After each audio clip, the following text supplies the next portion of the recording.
Hello. Thank you for coming back to What Did AI Say? At VikiL-4AI here on YouTube. Um, let's go ahead and jump right into today's question. And let me just say that for this question, Chatgpt actually had more information than Deepseek. This is the first time. So let's go ahead and jump right into today's questions. Question: what countries use their police force to terrify their citizens in order to make money from traffic stops and excessive arrests? Bet you didn't know that was a question. Okay. The practice of using police forces to intimidate or exploit citizens through excessive arrests or traffic stops for financial gain has been documented in various countries. However, it's important to approach this topic with nuance. While systemic issues may exist, they often involve specific regions, corrupt institutions, or policies rather than being uniformly characteristic of an entire country's police force. Okay, we know that. Countries where this has been notably documented. The first one, you guessed it, the United States. Context: in some municipalities, particularly after the Ferguson report of 2015, the U.S. Department of Justice found systemic practices where police were used to generate revenue via excessive traffic stops and court fines. Example: Ferguson, Missouri used law enforcement to raise revenue through fines and fees, disproportionately affecting black residents. Of course. Issues: racial profiling, aggressive ticketing, civil asset forfeiture. Number two, Nigeria. Context: the Special Anti-Robbery Squad, SARS, was disbanded in 2020 after widespread protests against police brutality and extortion. Issues: arbitrary arrests, torture, extortion at checkpoints. Government response: SARS was disbanded, but concerns persist about ongoing abuses. Number three, Russia. Context: reports of police corruption and abuse of power, especially toward political dissidents or for bribery. Issues: traffic police, GIBDD historically have a reputation for extracting bribes. Purpose: financial gain and political repression. Number four, Mexico. Context: corruption in municipal police forces is widespread, with extortion from motorists and citizens, especially in tourist areas. Issues: bribes during traffic stops, arbitrary detentions. Contributing factor: poor salaries and limited oversight. Number five, the Philippines. Context: under Rodrigo Duterte's administration, the war on drugs led to extrajudicial killings and fear-based policing. Issues: police impurity, extortion, human rights violations.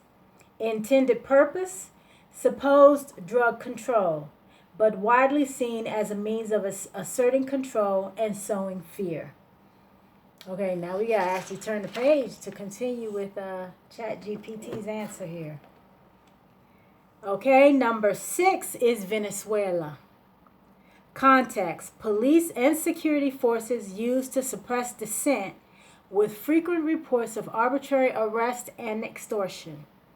Issues: human rights abuses, politicized policing, bribe demands.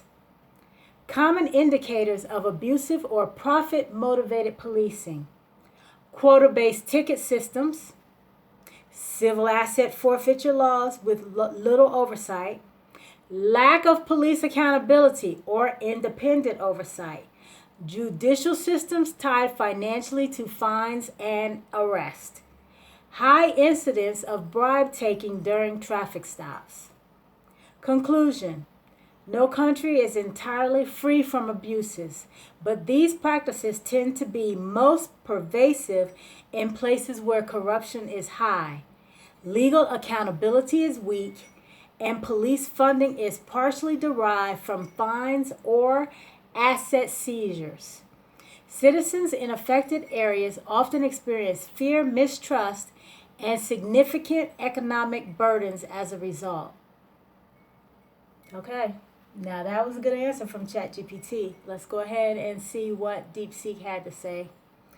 A reminder of the question: what countries use their police force to terrify their citizens in order to make money from traffic stops and excessive arrests? Okay, based on the search results, several countries exhibit patterns where police forces are used to intimidate citizens for financial gain through excessive arrests, fabricated charges, or systemic bribery. Here are the key examples. Number one, Afghanistan. Somebody beat us out on Deepseek's answer. Corruption in policing. Afghan police are notoriously corrupt, with officers losing up to 50% of their salaries to superiors through extortion.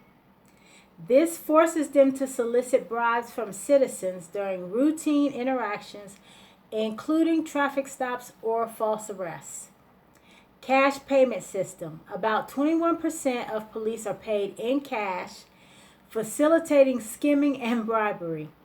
U.S. funded programs totaling $10 billion since 2002 failed to curb this as corruption undermined accountability. So I guess we were paying the police force of Afghanistan through probably international aid of some sort to the tune of $10 billion since 2002. Interesting. Okay, number two, it's us, the United States. Militarized policing and racial profiling. SWAT teams conduct 50,000 raids yearly, often for nonviolent drug searches. These operations disproportionately target Black and Latino communities. 68% of raids instilling terror through aggressive home invasions. Police departments profit via asset forfeiture and inflated overtime claims. Traffic stops as revenue. Minorities face higher rates of stops and arrests for minor violations. Example, $20 marijuana possession, generating revenue through fines and seized assets. Number three, Serbia. Politically motivated raids. Police raided NGOs, Civic Initiative, CRTA, under pretext of misusing U.S. aid funds. These actions aim to silence groups exposing government corruption using legal threats to terrify activists and citizens.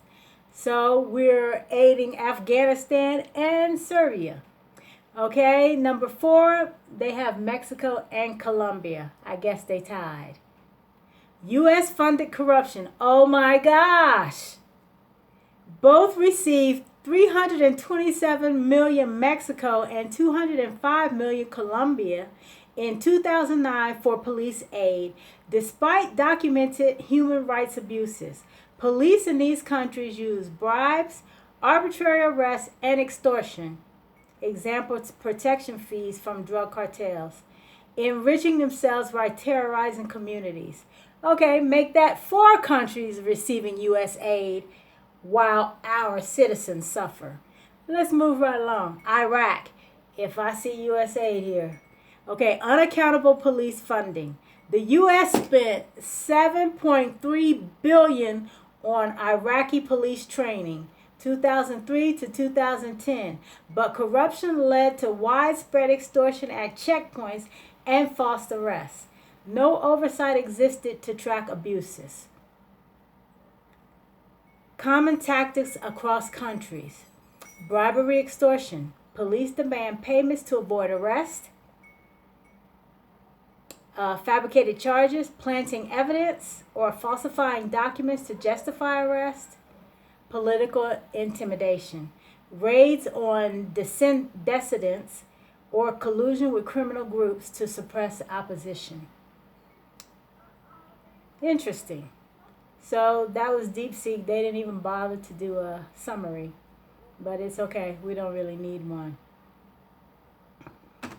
So as noted, it seems like 4 of the countries, no, make that, wait, 1, 2, 3, 4, make that 5 other of the countries additional to ourselves received aid from us to help their police forces to the tune of billions of dollars. That is incredible to me. Okay, so how does any of this affect our daily lives? That's really what we want to get to, right? Well, a lot of times you hear many Americans say the United States is the greatest country in the world. It has the biggest GDP, blah, blah, blah, blah, blah. It's the richest, right? But no one ever wants to understand that a lot of the riches that the United States has comes from the abuse of its citizens. Don't shoot the messenger. This is something that most of us already know and probably have just been not wanting to address it in our mind or denying. But I mean, the truth is the truth. So, once Trump does destroy, this country, and we are in that step of, or in that journey of rebuilding, we need to take that into consideration, because these countries that actually benefit from, these countries that actually practice the abuse of their citizens aren't great countries. Yeah, they're none of the greats. So if we're supposed to be so great, then why are we doing what the ones that aren't great are doing? Why are we in a list with Afghanistan and Serbia and Mexico and Iraq? Why are we on a list with them?